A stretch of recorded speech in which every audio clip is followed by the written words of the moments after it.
I called this Climate Change Triumph and Tragedy in Paris, and I'm going to try and focus on both of those. Were any of you here at the Paris negotiations? Oh, God. And I was loving yeah. We tried to do it online. We stayed in Dublin. Did you? And connected. Oh, excellent. Yeah, that's very good. Yeah, really good. Lower emissions, certainly. So, anyways, I'm going to try and pull together some of the things from that. If anything's not clear as I'm going through, please feel free just to call out, and if there's anything a sort of point of clarification, then we can discuss some of this towards the end. The presentation, I'm going to start off with a quote from Richard Feynman, who you're probably all reasonably familiar with. I'm going to make a provocation, and please note it is a provocation. And it's particularly aimed, I've used this before, it's particularly aimed at the integrated assessment modelling community. So when they use the word modelling, or even climate modelling, I'm not particularly talking about the climate modellers, the physical climate modellers. I'm talking about this other particular group who bring a lot of economics into their modelling process as well. But it's a provocation really aimed at them, but partly aimed at all of us who are involved in climate change. I'm going to touch on my hypothesis and conclusion, because normally people say that my work is very depressing, so I'm going to try and give the upbeat conclusion. What was Paris about? Say something about the emission pathways that we need to be on to deliver 2 degrees C, talk about some carbon budgets and some basic arithmetic around that. Then focusing on energy demand, which is the area I do a lot of work on energy particularly, but a significant interest in the demand side, and then some closing comments and reflections. So let's start off with this quote from Richard Feynman, and he was the shuttle, and obviously you'll know him as the famous 20th century physicist, perhaps one of the most famous and most useful contributions in 20th century physics. But this relates to him as the president of the Shuttle Commission, looking into the accidents and the Challenger. For successful, this doesn't work on the sort of screen, for successful technology, reality must take precedence over public relations, for nature cannot be fooled. And for those of you that are aware of what happened in the Challenger accident, he's talking there that the PR, the economists, the senior people involved were happy to overlook the fact that there were concerns by some of the engineers doing the work that the O-ring seal was not going to be adequate to hold in the fuel. So he was talking about, at the end of the day, it's the science that matters, not the PR or the economics. And I think that's something we can think about in relation to climate change. And I'll come back to that later on. My provocation is, and as I said before, risk of the wrath of people who might think I'm aiming specifically at them. I mean this really at all the climate change community, but particularly these integrated assessment modellers who feed into Paris and feed into government policies. In developing 2 degrees C emission scenarios, we apply questionable assumptions and fine-tune our analysis to align with political and economic sensibilities. Now, I'm not saying we fiddle the data, but by fine-tuning our assumptions, we can move things in a direction that are in line with what our political paymasters want to hear. And I'll try to show how we have repeatedly done that for a long time on climate change. This sounds slightly flippant, but it's not meant to be, and again I'll try to outline why I'm saying this later on. Time travel and negative emission technologies are 2 such examples of where we attune our findings or our assumptions to ensure our findings are in line with the dominant paradigm. Why have we capitulated? If my arguments are sound, why have we as a community capitulated? In 2016, the carbon budgets for 2 degrees centigrade, same below it, can no longer be addressed within our current political and economic paradigm. So we cannot hold to the budgets from the IPCC for 2 degrees centigrade within our current economic and political framing. We could have done if we started to do something about climate change in 1990, but we're in 2016 and the budgets are very small indeed. Instead, our ongoing prolonged failure on climate change means that the 2 degrees C carbon budgets, to which we are all signatory as members of democracy that signed up to the Paris Agreement, is now a challenge for our political and economic framing. And I think that simply comes out of the maths, and I'll try to show that as we go along. So it's the political repercussions of the science, or implications of the science, that lead me to that conclusion. We have collectively been very scared, almost the opposite of what a lot of the skeptics have argued. We've been scared to voice the outcome. We have underplayed this situation. We have not overplayed it. We have done almost the 180-degree reverse of what the skeptics have argued. And I would argue, again, in a provocative sense, instead of developing and contributing to evidence-based policy, what we have developed is policy-based science. So we have adjusted our analysis in a way that is, again, as I said before, fits with what the policymakers, our paymasters, want to hear. Someone else referred to it this afternoon as funding-based science. You know, we adjust our science to fit with what the funding regimes want. And I think there's something in that. Our funding regimes now, are, at least for the UK, are far too close to government. As traditionally, they've always been at arm's length. That is no longer the case in the UK. I don't know what it's like in Ireland. We've accepted that finance and economics, and I do draw a distinction between those that may come out during the talk, we've accepted that finance and economics trumps physics. And the point I've been making while I've been here is that we've had physics for 13 billion years or so, since the Big Bang, and it's proved fairly successful. We've had our current economic framework probably for a few decades, really, at most. And it's already coming up against the buffers, not in relation to climate change, in relation to its own remit. We just see what's happening globally in terms of the economic system around the world, and we see there are problems with it. So I think at the end of the day, my money is on physics trumping and second law of thermodynamics trumping our current ephemeral economic framework. My headline conclusion to finish and start with something positive is that I think we can still avoid a 2°C framing of dangerous climate change. And let's be clear, I'm not suggesting that 2°C is safe. 2°C will kill many people around the planet. They'll be poor, there'll be low emitters who haven't caused a problem, they'll be non-white typically, and a long way from here.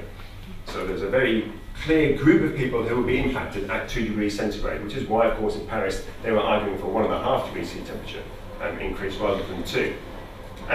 But I think we have only just now an outside chance of holding to 2°C. I don't think we have a good chance any longer of that. I think we've blown that good chance.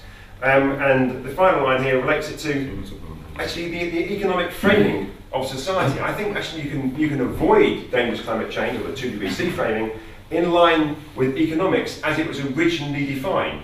It comes from the Greek roots oikonomia, the stewardship of the household, the prudent use of resources. There's no reference to money in the original form of economics. It's only when it was co-opted, or when it was changed into the modern non-contextual mathematical form of economics, went from political economy into what we now have, marginal neoclassical economics. And it moved actually from oikonomia to chromatistic, defined variously as the acquisition of wealth, the making of money. So it is abstract from the physical nature of the world within which we live. That's the modern form of economics that we have. And I think that that form of economics is incompatible with dealing with climate change, but the original form, political economy, prudent use of resources, is in line. And I think we need to go back to thinking about that way of looking at economics. And you know, I'm not just saying that, many people have been saying that, whether it's Stiglitz, Piketty, even the Pope. You know, many people have been pointing in that sort of direction for some time. To deliver 2°C, and this is the bit that's really very challenging, and I'll come back to this as I go through the talk, we need to deliver deep reductions in energy demand, and that's the bit that is politically challenging. So huge reductions in energy demand, and the question we normally get, and as an engineer who primarily worked in my industrial background on large bits of engineering kit for supplying energy, I think it's a bit of a shame that we cannot deliver it through energy supply. Wind, solar, hydro, nuclear are all low carbon, and biofuels can be low carbon, but sometimes isn't. But all the others are very low carbon, 5 to 15 grams of carbon dioxide per kilowatt hour, typically. But in 2016, the reason we can't deliver it with energy supply, or at least only with energy supply, is about timing. We have to move away from this idea that 2050 matters, or even 2030. It's the carbon budgets that matter when it comes to the science. And carbon budgets are what frame my discussion here. And it's carbon budgets that come out of the science, not some spurious 2050 target that we have, for instance, in the UK. So does Paris help or hinder this framing of climate change based on the sort of budget framing of the issues from the IPCC? Well, before we start to think about Paris, what was the backdrop to going into it? And if you can, I don't know if you can see, but there's a sort of a faint figure behind this slide, which is just the carbon dioxide emissions rising up, which have been exponential. The last year or two have broadly stabilised, and we can just talk about that. I think it's unlikely to be a long-term stabilisation. So that's the way they've been going. The mitigation message, the emission reduction message, was fully outlined really in the first IPCC report in 1990, a quarter of a century ago. A quarter of a century ago. Just think about how long that is. Some of you here are not that old. Well, maybe you are, but you won't remember much from that long ago anyway, put it that way. A quarter of a century. And during your lives, people like me, grey-haired, usually men, and no-haired people, have done nothing about climate change. So we have failed you, and that's something we should be honest and clear about that. And we are handing you a fairly poisoned chalice, I think it would be fair to say. The emissions this year, 25 years on from when we had all that information and when we first pretended to care about climate change, will be 60% higher than they were in 1990. So that's what we're handing on for this year, 60% higher. That's a measure of our success in keeping emissions down, a 60% rise. The carbon dioxide in the atmosphere this year will be higher than it has been, or already is higher, than it has been for 800,000 years, possibly 5 to 20 million years. But certainly for 800,000 years, 3 times longer than our species has been on the planet. The CO2 concentration is that much higher. So when we went into Paris, that was the backdrop against which the Paris negotiations had to evolve. The Paris document, and there were 3 versions of it during the week. The first version with lots and lots of brackets, all the red lines from the different countries. Then the penultimate text that came out on the Thursday evening. Was it the Thursday evening? I think it was. Those that were there? I think it was the Thursday evening. And then obviously the final version. So there were 3 versions of it without brackets, obviously, in the final one. And I think it is important to say, and I mean this wholeheartedly, I'm not trying to just play out a positive thing about Paris. I think it had 2 very significant triumphs. The first of those is that I think it pretty much pulled the rug from underneath the denialists and probably most of the skeptics, at least some of the skeptics. All the world leaders came together and said, we broadly accept the science of climate change. That hadn't happened before. I think that is a huge triumph, that all the leaders say that they need to develop their policies in their home countries in relation to climate change on the basis of the science that they all think is appropriate for informing their policies. The second triumph that I'm going to talk about, and there are lots of other, let's call them smaller triumphs throughout the document that people this week have been pointing out to me, but I can't go through them all. But from a mitigation point of view, the other major triumph to me is this particular paragraph here, which I will blow up so you can read it. Hold the increase in average global temperature to well below 2 degrees centigrade, well below, not a 50-50 chance of, well below 2 degrees centigrade above pre-industrial levels, and to pursue efforts along the lines of 1.5 degrees centigrade. That is a very clear quantitative steer. And the other thing that is really important, it then said to make that steer within our countries, within Ireland, for instance, in accordance with the best science. And I would argue probably the best science and at any one time reasonably is going to be captured by the IPCC. It's an inevitably conservative process. There are lots of things that are not factored in to the headline messages, but they're often well covered within the main text of the reports.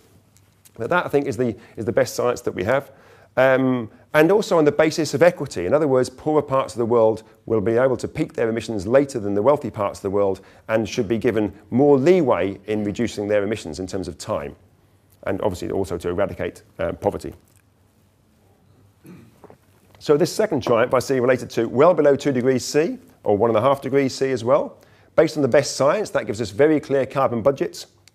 And then also the emphasis on equity, which tells us a little bit about what we need to do in our particular countries, particularly the wealthier parts of the world. If you put all of those together, this is a very clear steer against which to assess the policies of our respective governments around the globe. Are they in line with this?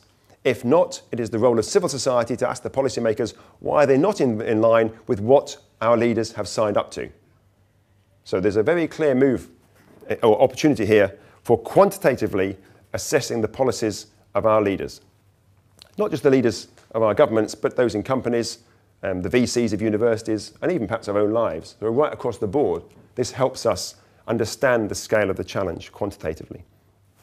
There are some issues with the Paris Agreement that weren't covered that I think are really important, and I think it really ideally should have been in there. It's a 32-page document on climate change, and there's no reference to fossil fuels throughout the 32 pages that are there, or any reference to decarbonisation. Now, this is the problem of trying to have a compromise with all the world's countries on board. As I understand it, and I wasn't party to the detailed discussions, but what leaked out was that, for instance, and there will be many other occasions of this for other countries, but the Saudis, in this case, would not sign a document with fossil fuels in it. So fossil fuels were removed.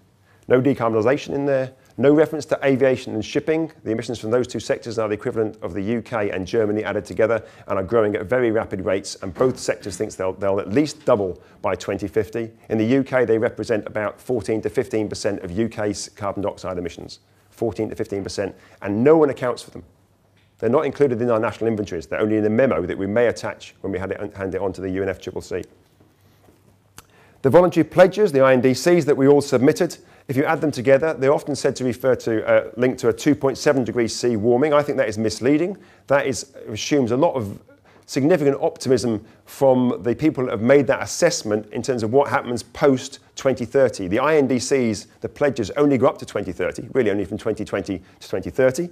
And there are some conditional criteria from some of the countries. They don't all have absolute emission reductions. Some of them are carbon intensity reductions. They have different baselines. They're a bit of a muddled mess, but they're still much better than nothing. But I think that they are much, much more in line with a 3 to 3.5 degrees C of warming than they are with 2.7. It's also, and I've already told, actually, pointed out to me today, that's a mistake, that should be 2023. The INDCs are not going to be reviewed for some considerable period of time. So our pledges that already are for well above 2 degrees centigrade will not be reviewed until, well, it's going to be well above 200 billion tonnes. It's going to be somewhere in the region of 300 billion tonnes of carbon dioxide from now. So, you know, that's how long we're going to wait before we review the pledges that are already well above our 2 degrees C framing. 300 billion tonnes, by the way, is probably a third of the budget that we have left for a reasonable chance of 2 degrees centigrade. A third of the budget before we even get around to reviewing the INDCs. And the other one, which I'm going to talk about a lot later on during the presentation, is that we are completely reliant on negative emission technologies that do not exist at the moment. And they're not referenced anywhere in the report, and indeed they're not referenced in the UK government's, or the Committee on Climate Change advice in the UK to the government in their 5th budget report, where they are again reliant on these technologies. And the only reference in their fairly detailed report is one footnote in a much smaller text than the rest that refers to BECCS, and which again I'll come back to. So we are always hiding this technology in our reports and our guidance to government. Again, that is part of the idea of fine-tuning and massaging our assumptions to fit with a political dogma. Before Paris, we were aiming somewhere in this direction. I think we have to be careful to add too much precision on exactly where we're heading. The IEA, Fatih Birol from the IEA, had said that we were aiming towards 6 degrees C. We were on something like an A1FI, RCP 8.5 type scenario, so we were very high emissions. That, of course, would come off thanks to the collapse of the global economy, so we were starting to come off that by 2008 to 2010. But what we signed up to in Paris was something moving away from that business as usual model, somewhere around about 3.5 degrees centigrade rise. But let's think about that. When we build buildings like this one here, I didn't check the date on this one, but 1750, something like that. Is that about right? This building will probably be here for another 200 years. So when we build buildings, we use them for centuries sometimes, unless they're built by some of the current housing companies. When we build infrastructures, sewage networks, gas networks, and so forth, we use those for years. In the UK, we're still using the town gas network. When we put up, I'll say buildings already, power stations, 25 to 50 years, ships and aircraft, something similar. So we're talking about very long lock-in periods of very high carbon infrastructures. So the policies we put in place today are not about today, but are about our emissions for the coming decades and centuries. So every single time a pen is put to paper by a government official or by anyone else that's involved with developing our current society, we are locking in, or we're doing something about the carbon emissions for the future. So we have to bear that in mind. Now, are these sort of realistic, these sorts of assumptions we're making about a rise in emissions? Well, I'm going to look at the UK here, and please note it's the question mark. The UK likes to see itself as a leading nation on climate change. Actually, I'm not quite sure that's true anymore. I'm not sure the current administration is particularly worried about climate change or even necessarily its reputation. But historically, the UK has had a reputation of trying to lead on climate change. Whether we think that's justified or not is a judgment you can all make. So I'm going to focus in here. What has it done? It's now given tax breaks to shale gas. Shale gas is natural gas with slightly higher volatile organic compounds. Natural gas, CH4, is 75% carbon. only 25% hydrogen. So when you burn 75% carbon, what you get is lots of carbon dioxide. It is not low carbon. It is very high carbon. Gas is a very high carbon energy source. And we give them tax breaks to that. The Chancellor is planning to build 30 new gas-fired power stations without any carbon capture and storage, which of course we've reneged on anyway. We had the highest ever investment in North Sea oil and gas in 2012 and 13. We're expanding aviation and ports, two sectors that are incredibly difficult to decarbonise, particularly the first of those. We're systematically dismantling our support for renewables in the UK. We've reneged on our carbon capture and storage commitments that were in the Conservative manifesto. We have now pulled back on the Peterhead and the White Rose plans for carbon capture and storage. And we've opened a consulate in Alberta next door to the tar sands, so we can sell our expertise from the North Sea into pulling out the tar sands that makes coal look clean. This is a leading nation on climate change. Now, I guess that you're not much different in Ireland or in Norway or the rest of the EU. We're all doing this and all deluding ourselves that we're on anything like a pathway towards 2 degrees centigrade. So what about 2 degrees C? So this is an outside chance of 2 degrees C. This is the 33% chance of 2 degrees C taken from the IPCC synthesis report, table 2.2. But the bit that I was talking about earlier is that in this first stage here, that is too early for energy supply. You cannot build the supply fast enough. And you get lots of particularly technical engineering advocates saying, well, we can build our way out of this. Just look at the time frame, you cannot do it. And I've taken the slides out of this today, but if you were trying to do it with nuclear power or wind power or solar power or any of those things, remember they only provide electricity, which is only 20% of the energy we consume. There's the other 80%, which would have to make low carbon, probably have to electrify most of that. All of that will take several decades, even if we had a coordinated Marshall Plan. So we have to do something about reducing our demand. We have to have deep cuts in energy demand. Now that's starting to sound political, but I don't think there's any way out of that if you want to abide by the political commitments on 2 degrees centigrade. The supply side is important, well not important, it's essential. Without reducing our emissions from energy supply, we're going to fail on 2 degrees centigrade, but it is essential but not sufficient. We have to have both cuts in demand and dramatic increase in low carbon, in fact zero carbon energy supply. But this is all based on a global assessment, not on a regional assessment. So it's actually hard to pull policies out of this. And we are signed up here to do everything on climate change on the basis of equity. So let's try and unpick this and say, what would that mean for the UK? What would that mean for Ireland, for the EU, for the US and wealthier parts of the world? So let's go back to the carbon budget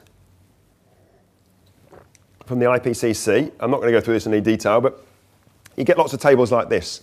This is the one I typically use, table 2.2 from the synthesis report. You could use the paper that came out from Miles Allen and others in Nature Climate Change, I think last week or two, when they're reviewing some of these budgets. But these are good enough for making any assessment of what we need to do from a policy perspective. If you look at these in detail, what it tells us is that to stay below 2 degrees centigrade, and there are different temperatures you can choose here, but for 2 degrees C, we have a range of probabilities. And I think that is interesting to start off with. 2 degrees C, as we all know, I presume you all know, is not a safe threshold. As I've said before, for many people around the world in climatically vulnerable parts, it is a very dangerous threshold. But the probabilities of avoiding it, none of those are particularly high, are they? A 66% chance of avoiding something very dangerous. You know, none of us would accept that in our lives, in driving a car, in flying a plane. You know, so nowhere in our lives would we accept that for something that was very dangerous. And yet here, we're playing with the planet, not even just with a car journey or a plane journey. But from that, we also get a range of carbon budgets. So we know how much carbon dioxide we can emit in the atmosphere for different probabilities of 2 degrees centigrade. And I'm not going to go into the details here, but it's interesting to note in the synthesis report, despite it coming out in November 2014, the carbon budgets are from 2011. And if ever you're doing any maths around that, we've emitted about 150 billion tonnes of CO2 since 2011. The point I'm trying to say from that table before is that we can say very clearly we can no longer achieve 1.5 degrees C temperature threshold. That is gone. That will have gone by 2020, 2023.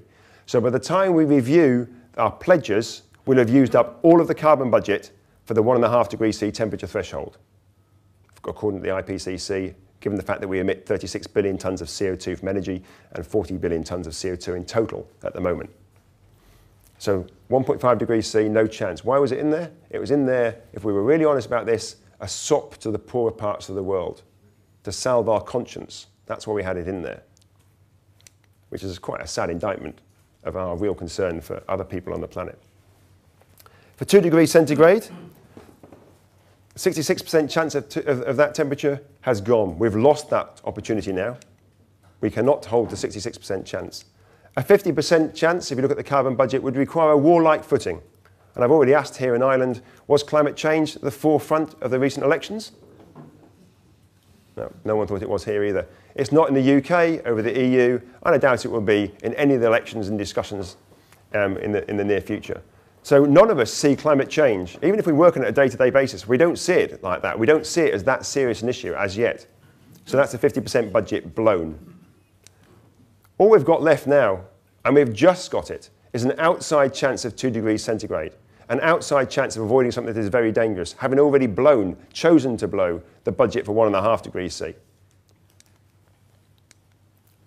So what's this mean for poorer and what's it mean for richer countries? And ultimately, at the end of the day, for our policymakers, we want to know what's it mean for Ireland, what's it mean for the UK. So we're trying to sort of tease out from the quantification at a global level what that might mean for us.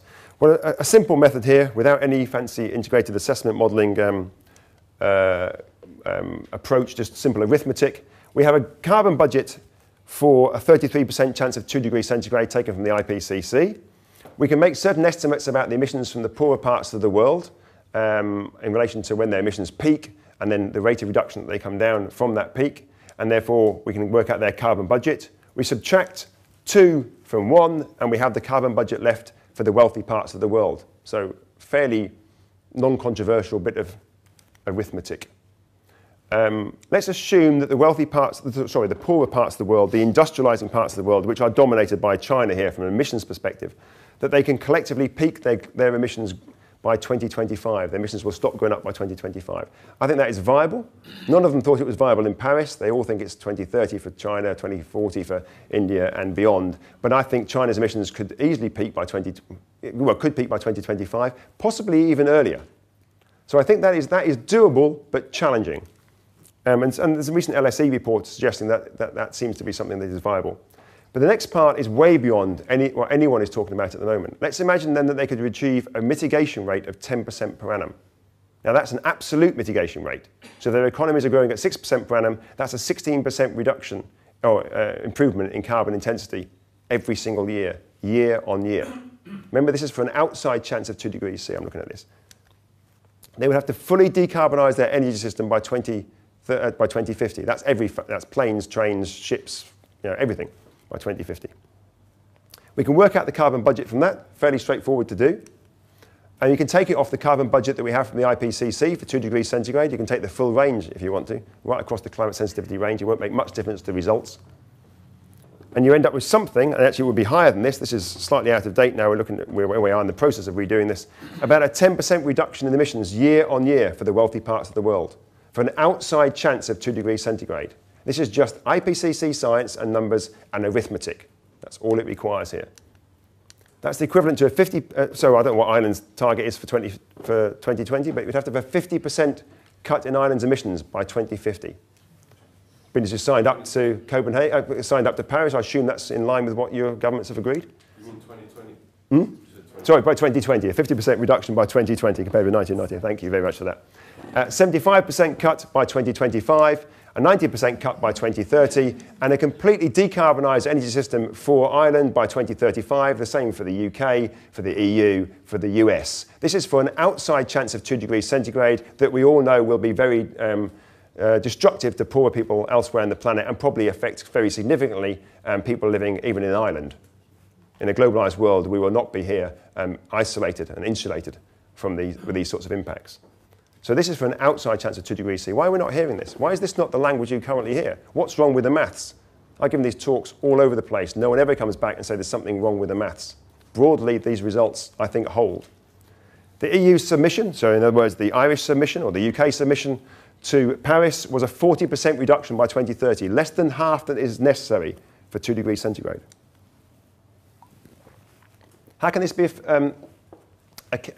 reconciled with official accounts? This is taken from Working Group 3, an economist who heads up Working Group 3, based in Berlin. mitigation costs will be so low that global economic growth would not be strongly affected. Now, we all want to hear that, because that's, of course, what we have to abide by, because it's more important than the second law of thermodynamics. So we're all aiming to achieve growth regardless of the physics around it.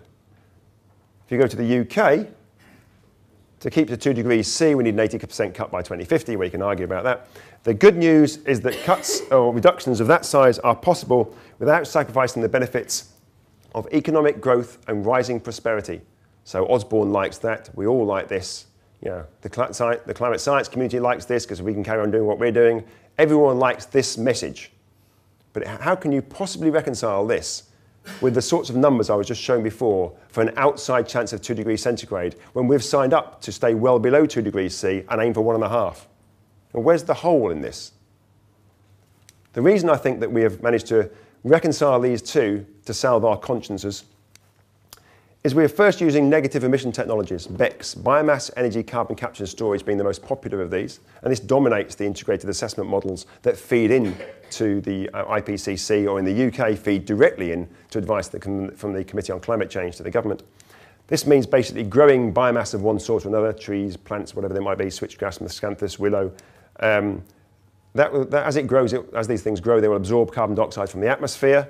We then chip these, convert them into some convenient form of fuel pellets or whatever, transport it all around the world in ships, burn it in our power stations, capture the carbon dioxide going up the chimney, or at least some of it, with a very large piece of equipment that we bolt on the back end of our power station.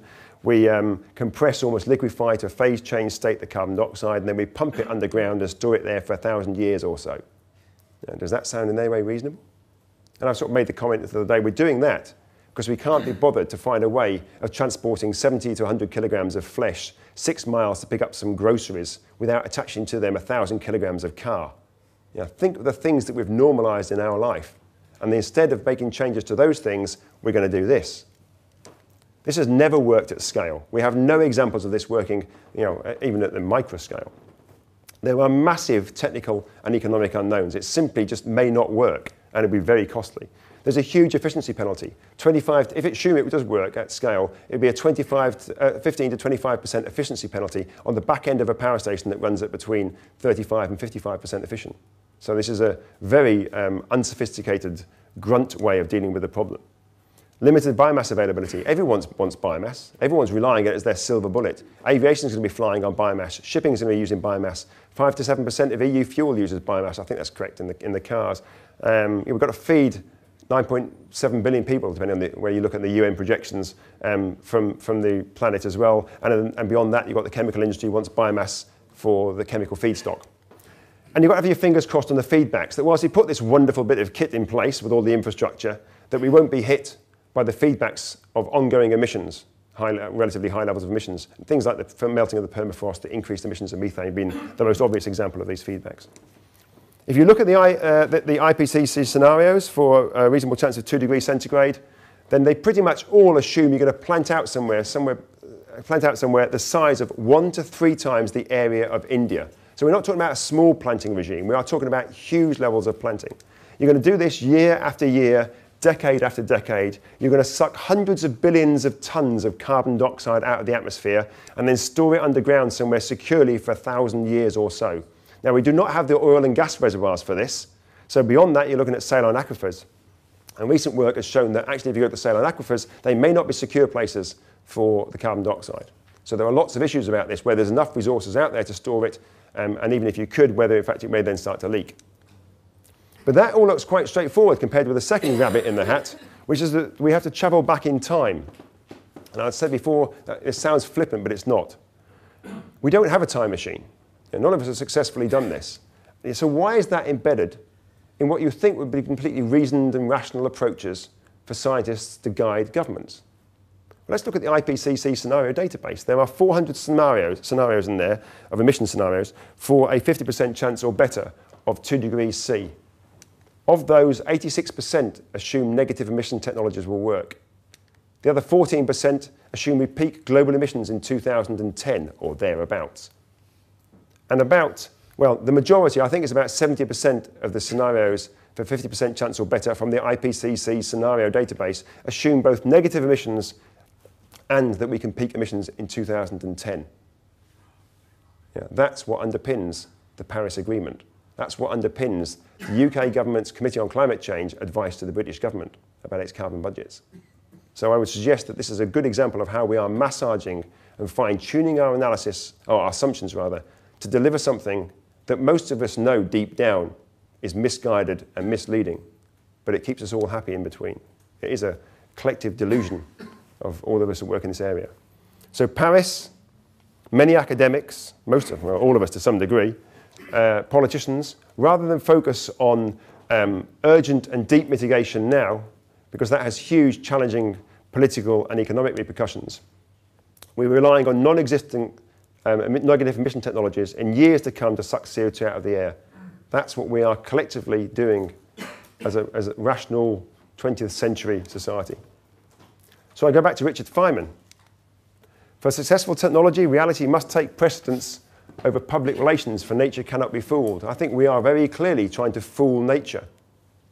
So I think that we should take note of what he had to say and revisit our position and have greater scientific integrity and not really care too much about the political sensibilities within which we will have to guide their policies. So let's go back to 2 degrees centigrade. Is it still a viable goal? Well, I've said yes. So now we get to some more upbeat stuff. So this is all fairly depressing, I think, up till now. But I still think 2 degrees C is a viable goal. Otherwise, I wouldn't work on climate change. And there are 3 things here that I think are important, but only 2 I'm going to touch on now. First is on equity and behaviour. The second is on technology. And the third one, which I'm not going to go into, is this idea of growth. And we can maybe discuss that later. But the idea of green growth, the sort of things that come out of the New Climate, New Economy report from Stern, which has, of course, no reference to 2 degrees centigrade and no reference to carbon budgets within it. The win-win sort of arguments we repeatedly hear at a collective level. These will not deliver 2 degrees centigrade. At a collective level, these are not viable. Now, that doesn't mean to say in some sectors, in some particular parts of the community, the poor parts of the community, we can see improvements in quality of life and so forth. But aggregate, particularly across the wealthier parts of the world, they are not compatible with anything like our commitments in Paris. But I'm not going to talk about those now. I'm going to focus here on equity. Let's think first that 50% of global CO2 emissions come from 10% of the population. They're hugely skewed towards a group of people like me and others. We are the people that are responsible for most emissions. That's taken from the Chancellor and Piketty paper that came out last year on extreme carbon inequality, and also was followed up later by Oxfam report during the COP. Just think about what that means. Who are the high emitters? So once you know that, it's a really useful bit of data. I think if you're a government, you think, right, 50% from just 10% of the population, that's probably something very similar in Ireland. Let's aim our policies at them. We think, well, yeah, we need to change their behaviour. Who are they? Well, climate scientists. So if you're a climate scientist, you'll spend most of your life on a plane flying to another essential conference. So we need to be thinking very seriously about how we lead our lives. No doubt we'll make the excuse that our message is more important than the emissions, but then everyone else says that as well. So I've not come across anyone that doesn't say that, whether it's the business community, the policymakers, the NGOs, or the scientists. I put a question mark on that one. Are people in the RIA in that group? I guess it's probably most of you are, or aspiring to be there. If you take an annual flight, long-haul flight or 2 every year, if you're someone that regularly finds yourself on a plane, then you're going to be in that category, almost certainly, because it's sort of emblematic of the way that we, people that do this sort of thing, live our lives, their high-carbon lives. 2 degrees centigrade is an issue about the short term. It's about what we do between now and 2025. However much politicians may want to park it in the long grass of 2030 and 2050, the science tells us for 2 degrees centigrade, it's what we do now that matters. It is a consumption problem, not a population problem. The poor will not become wealthy enough in the time frame we have to deal with 2 degrees centigrade for their emissions to matter. It only matters about those of us that emit a lot today. Now, that's not only in the West. That includes 300 million people in China who emit like the average European, but 1 billion people don't. And about 300 million people in China, I think, are on $1.25 a day, very low emissions. So the high emitters. Now, there's a really brutal logic in this, which I used this slide this afternoon, actually. And very uncomfortable. I've done this, used it as well with quite a few of my other colleagues. And if you can find a way around it, please let me know, because I would like to change my behaviour on these things. Let's think about aviation, which is symptomatic of the sorts of problems that we are facing, particularly the very high carbon end. For every tonne of carbon dioxide that we emit when we go flying, And remember, those of us that fly are already very high emitters. We might like to think it's the poor that are driving aviation growth, but that's, any look at the data tells us that's not true. Aviation growth is driven by frequent flyers who have incomes that are twice above the median for most of the countries that are frequently flying. For every ton of carbon dioxide that we put into the atmosphere is a ton that poorer communities cannot emit if you've got a set carbon budget. Now, is there a way out of that? You've got a set carbon budget. If we pump in lots more than we reasonably should, as an individual, from flying or whatever it might be, then others can't do it. And who will they be? They'll be the poor. Or they carry on doing it and we exceed 2 degrees centigrade. But for a set carbon budget, you're stuck with that. And we also know that the poor, and there's very clear evidence for this, the poor have very significant improvements in the quality of life if they have better access to energy. And in the short term, that means access probably to fossil fuel energy as well as hopefully renewables. That means their emissions will go up. So if we're going to carry on flying, we're effectively telling them they can't do that. We also know that for us, if you look at the indicators for quality of life, and there are numerous ways of looking at that actually our increased use of energy makes no difference to our quality of life. Above a certain sweet spot, you don't get any improvement, and we're well above that sweet spot. So when we decide to go on a conference somewhere, as we get on a plane, it's a really difficult choice between going to a conference, visiting a family member, going on holiday, whatever it might be, and others' access to energy for basic needs. So it's that blunt. That's what the science tells us if we want to abide by our politically derived 2 degrees C targets. And if you can find a way around that, then let me know, because I'm quite keen to start flying again. I'm going to talk on now on technology. As an engineer, this is what I really rely on to try and get us out of a lot of these problems, but it's not enough, but it certainly will help. And I'm talking here about the demand side technology, just on petrols and then petrol cars and diesel cars, and then briefly on refrigerators, which I'll just touch on. Ireland's emissions are somewhere between 15 and 20% from land transport. There are about 300 models of current cars available that have carbon dioxide emissions that are less than 100 grams per kilometre. The average car driving past out here will be about 165, 170 grams. The average car being sold in Ireland will be about 130 grams, very similar to the UK, 212, 220 grams in the US, and probably 170 plus grams in Germany. So there are lots of cars available now. These have no price premium. They cover every single category except for sports SUV, and they can take 3 seats in the back. So they're just the normal sorts of vehicles that we see on the road. And we know that 2/3 of all car travel is travelled by cars that are 8 years old or younger. So we very, very rapidly change out the fleet. So if you were to decide to have a maximum CO2 standard, if we were to decide to have a maximum CO2 standard for existing petrol and diesel cars, with no additional capital cost, the cars cost no more money than a normal car, and the average car. A reduced operating cost, we have to buy a lot less fuel. Identical infrastructure, same roads, same petrol stations. Same employers, same companies make the cars. The BMW and Volkswagen make both the efficient and the inefficient ones. You would have something like a 50 to 70% reduction in emissions from this very intractable sector in 10 years, and all we require is a spine in our policymakers and the strike of a pen. And with that, we could put policies in place. Now, we don't, because we've got Jeremy Clarkson in the UK and we've got the Daily Mail. But there's no reason why we couldn't be making these transitions very rapidly. And yet we choose, because climate change is not that important to us really, if we were honest about it, not to do these things. Refrigeration is the same thing here. A-rated, A++ refrigerator uses, according to DEC, 80% less energy than an A-rated refrigerator. Phase them out, you get a 50% reduction in one of the major consumers of energy in our households after hot water and heating, which is refrigeration and freezing. 50% reduction or thereabouts, 40 to 60, in about 10 years. So these are things we can do with existing technologies. We can do them immediately, and we're choosing not to. So if we are serious about climate change, we need a radical plan to move us in the right direction. We need to dramatically reduce the energy demand of those of us who are high emitters, and we know who they are. We see them when we shave or put our makeup on in the mornings. We need a massive Marshall Plan for moving to zero carbon, not low carbon, zero carbon energy. If we're serious about stabilising temperature, it's got to be zero, not low. And that has to be done across the globe by 2050. This is for an outside chance of 2 degrees centigrade, of what we have signed, an outside chance of what we've signed up to in Paris, which of course was a very good chance of 2 degrees centigrade. Some thoughts for Ireland, and these are very simplistic thoughts from someone who doesn't live here, so there may well be things you can question about them. There are 1.7 million homes here. 1.2 million of those will be here in 2050, so why not retrofit them? If you retrofit them, it's going to cost, I've used here, and I've had that verified by someone yesterday, about 40,000 euros per house to retrofit, a deep retrofit. That's 48 billion euros. Do that over 15 years, that's about 3 billion euros a year. That's about 1.3% of your GDP. So that sounds quite pricey. Except what do you get for that?